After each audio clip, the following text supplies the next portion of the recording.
काय सुटलं ना तुमच्या पण तोंडाला पाणी. मस्त असं झणझणीत मटण झालंय बघा. इथे पाहू शकता इथे किती छान झालंय मटण. तर आज आपण ह्या मटणाची झणझणीत रेसिपी आज बघणार आहोत. तर त्यासाठी व्हिडिओ शेवटपर्यंत बघा आणि स्किप करू नका. हा छोटासा व्हिडिओ मी तुमच्यासाठी आज घेऊन आलेली आहे. तर बघा कसं मस्त झणझणीत दिसतंय की नाही मटण. तर असंच तुम्ही करून बघा. आता इथे घेतलं मस्त बोकडाचं स्वच्छ मटण आणि इथे 4 कांदे आणि हे 4 कांदे मी मस्तपैकी कापून घेतले बारीक चॉप करून.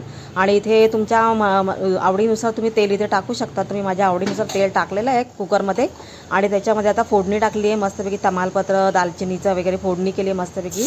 आणि त्याच्यामध्ये तो चिरलेला कांदा होता ना तो कांदा टाकला आहे आणि छानपैकी असं मस्तपैकी गुलाबी रंगावरती आपण आता परतवून घेणार आहोत. तर इथे बघा सगळं मी आता वाटणाचं साहित्य काढून घेतलेलं आहे. खोबरं, कांदा, कोथिंबीर, लसूण, आलं हे सगळं घेतलं आणि त्या मिक्सरच्या भांड्यामध्ये आपण त्याची मस्त फाईन पेस्ट करून घेणार आहोत.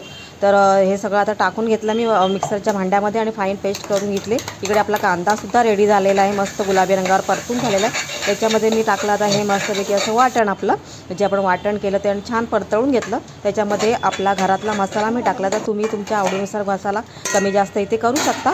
तर मी इथे टाकलं आहे घरातला मसाला आणि टाकलं मटण मस्तपैकी आणि त्याच्यावरती मीठ घातलं आहे. आता तुमच्या चवीनुसार तुम्ही मीठ घालू शकता. आणि आता त्याच्यावरती थोडंसं मी पाणी वाफेस ठेवले गरम पाणी करण्यासाठी. तर तेच गरम पाणी मी आता याच्यामध्ये मटणामध्ये छानपैकी असं ओतून घेतलं आहे. तुम्ही पाहू शकता इथे आपली कन्सिस्टन्सी खूप छान झाली. आणि आता मी कुकर लावून घेतला आणि बघा आपलं मटण सुंदर झालं. आपले 4 शिट्ट्या झाल्या आणि मटण पण सुंदर मस्त शिजलं. असं एवढा सुगंध छान येतो की काय विचारूच नका. बघा आपलं झणझणीत असं मटण संडे स्पेशल झालेलं आहे. तुम्ही ते पाहू शकता आणि खूपच छान झाला होता. तुम्ही पण असं करून बघा आणि मला कमेंटद्वारे नक्की कळवायला विसरू नका.